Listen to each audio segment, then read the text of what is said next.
अच्छा गाइस, मैंने एक एक्सपेरिमेंट किया था। अ, हवा में नमी की क्या तनासुब है नमी का। तो उसके लिए मैंने सबसे पहले ड्राई बल्ब टेम्परेचर मेजर किया था। ड्राई बल्ब क्या होता है? ड्राई बल्ब का मतलब है कि आम हवा का टेम्परेचर। आप थर्मोमीटर ले लो, आपके पास मरकरी थर्मोमीटर है, वो टेम्परेचर रूम का क्या दे रहा है उसको हवा में रख दो, चेक करो कि क्या टेम्परेचर आ रहा है।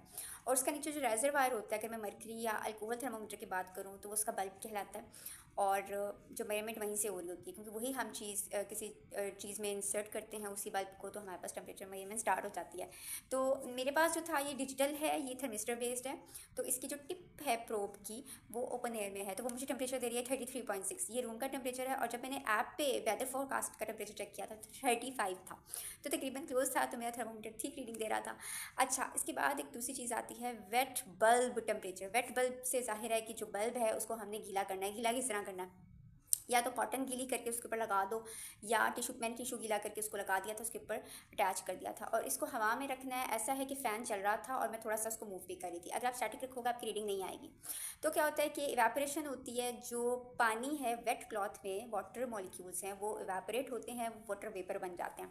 ठीक है, पीछे वो अपने लो एनर्जी के मॉलिक्यूल्स छोड़ जाते हैं और हीट एनर्जी फ्रॉम एयर, जो सराउंडिंग एयर थोड़ी सी है उसमें से ट्रैवल करती है, वाटर इवेपोरेट होता है, कूलिंग हो जाती है।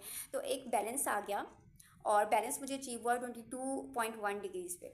उसके बाद टेम्परेचर आगे पीछे नहीं हो रहा था, तो मैंने ये रीडिंग नोट कर ली। ये थी मेरी वेट बल्ब टेम्परेचर की कि इवेपोरेशन कितनी हद तक कूलिंग कर सकती है। और इन दोनों टेम्परेचर से हमें पता चलता है साइक्रोमेट्रिक चार्ट पे जाके कि रिलेटिव ह्यूमिडिटी क्या है।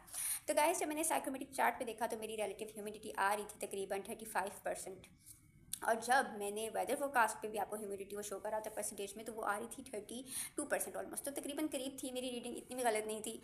बट ये है कि रिलेटिव ह्यूमिडिटी कम का मतलब होता है कि आपकी हवा ड्राई है और इवेपोरेशन वाटर मॉलिक्यूल से ज़्यादा होल्ड कर सकती है। तो इसलिए हम डेजर्ट कूलर्स इस मौसम में यूज़ कर सकते हैं, जो ड्राई होता है और इतना ज़्यादा ह्यूमिड नहीं होता। अब जब ह्यूमिडिटी वाला मौसम आएगा, जब बहुत हब्स का मौसम आएगा, तभी मैं चेक करूँगी कि वेट बल्ब टेम्परेचर कितना होता है। अच्छा गाइस, जब ज़्यादा ह्यूमिडिटी होती है ना तो इवेपोरेशन पॉसिबल नहीं ज़्यादा होती, इतनी ज़्यादा वाटर इवेपोरेट नहीं करेगा, क्योंकि ऑलरेडी हवा में मॉइस्चर ज़्यादा है। तो क्या होता है कि आपका वेट बल्ब टेम्परेचर 22 पे यहाँ चला गया था ना, तो वो 22 पे नहीं जाएगा, वो तकरीबन ड्राई बल्ब के करीब होगा, क्योंकि इतनी ज़्यादा इवेपोरेशन नहीं होती। तो इस वजह से हमें हब्स फील होता है और उस टाइम पे हमारे डेजर्ट कूलर्स जो हैं वो काम नहीं करते, फिर हम एसी की तरफ जाते हैं। तो नेक्स्ट एक्सपेरिमेंट में ये भी करूँगी। अभी मौसम आता है ह्यूमिडिटी का, फिर ये भी करके चेक करेंगे।